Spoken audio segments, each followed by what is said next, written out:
আজকে তোমাদেরকে দেখাবো আমার ডেইলি ইউজেবল কিছু লিপস্টিক কালেকশন। এর ভিতর নুডও আছে এবং ডার্ক শেডেরও আছে। আমি তোমাদেরকে ব্র্যান্ড নেমগুলো বলে দেবো এবং আমি কেমন প্রাইসে কিনেছি, যেটা যেটা আমার মনে আছে আমি সেটা সেটা তোমাদেরকে জানাবো, আর যেগুলো নাই সেগুলো তো বলতে পারছি না। এটা ওয়েট অ্যান্ড ওয়াইল্ড এর, এটা আমি 560 টাকা দিয়ে কিনেছিলাম। এটার শেড নাম্বার হচ্ছে 1440E। এটা সোয়াসটা যেরকম, এটা একটা ব্রাউন টোনের লিপস্টিক। এরপরে যেটা দেখাবো এটা সবার কাছে আমার মনে হয় একটা না একটা আছে। এটা সবার কাছে মোটামুটি এক পিস করে আছে আমার মনে হয়, এমন কোনো মেয়ে নেই যে এটা কেনেনি। এটা এত ভাইরাল হয়েছিল। এটার আমি দেখাচ্ছি, এটা নুডি স্টোন যেটা সেটা।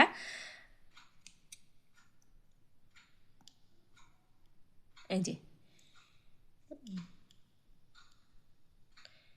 এটা সামান্য একটু গ্লিটারি ভাব দেয়, এটা লিপস্টিকের উপরেও ব্যবহার করা যায়, আমি করে থাকি।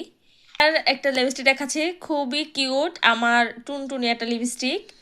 এটার ব্র্যান্ড নেমটা আমার মনে নেই, আমি কোথা থেকে নিয়েছিলাম। এটা 2000 টাকা নিয়েছিল প্রাইস, কিন্তু কোন প্লেস থেকে যে নিয়েছিলাম মনে নেই। কালারটা দেখে আমার এত ভালো লেগেছিল এবং এটা আমি সব সময় বলতে গেলে যখনই আমি বাইরে বেরোই একটু সস করে বের হয়ে যায়। এটা খুবই একটা ন্যাচারাল টোন দেয়। এটা হচ্ছে গোল্ডেন রোজের লিপস্টিক। গোল্ডেন রোজের প্রাইস আমরা মোটামুটি সবাই জানি। তো এটা এখন আমি একটু সস করে দেখাচ্ছি। এটার কালারটা, এটা একটা বেবি পিঙ্ক কালারের টোন আসে।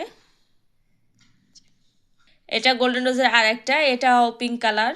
আমরা মেয়েরা একটু পিঙ্কের প্রতি সবসময় দুর্বলই থাকি, তো পিঙ্কের আমার অনেক শেড আছে, এই দুটাই আমার বেশিরভাগ ব্যবহার করা হয়।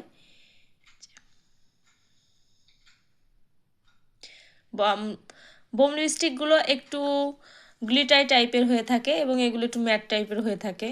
কি সুন্দর কালারটা দেখুন। এটাও নুডের মধ্যে, নুড লিপস্টিকই বেশি ব্যবহার করা হয় আমার। এটা ব্রাউন নুড একটা কালার। নতুন এই যে একটা লিপস্টিক, এগুলো অনেক পেজে আমি দেখেছিলাম, তো আমিও নিজে একটা পারচেস করে ফেলেছি। কালারটা দেখে লোভনীয় লেগেছিল আমার কাছে। দেখেন আমার নুডের কালেকশনই বেশি। এটা হুদা বিউটির একটা লিপস্টিক, এটা মিনি সাইজ। আমি ডার্ক কালার খুব কমই ব্যবহার করি, এর জন্য মিনি সাইজটা আমি নিয়েছিলাম।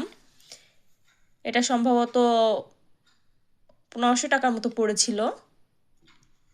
ফুল সাইজটা সম্ভবত 3000 বা 3200 এরকম হইতে পারে, এখন দাম বাড়তে পারে, আমি বলতে পারতেছি না। আমার নেওয়া 6 মাসের মতো হয়ে গেছে।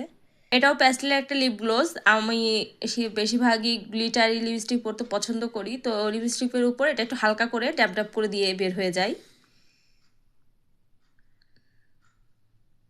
লিপস্টিকের উপর একটু হালকা করে দিয়ে দিই যাতে ঠোঁটটা ড্রাই হয়ে না যায়। আমার ঠোঁটটা বেশিরভাগই ড্রাই হয়ে যায়, এর জন্য আমি এটা একটু দিয়ে বের হয়ে যাই লিপস্টিকের উপরে। কালারটা অনেক সুন্দর আসে।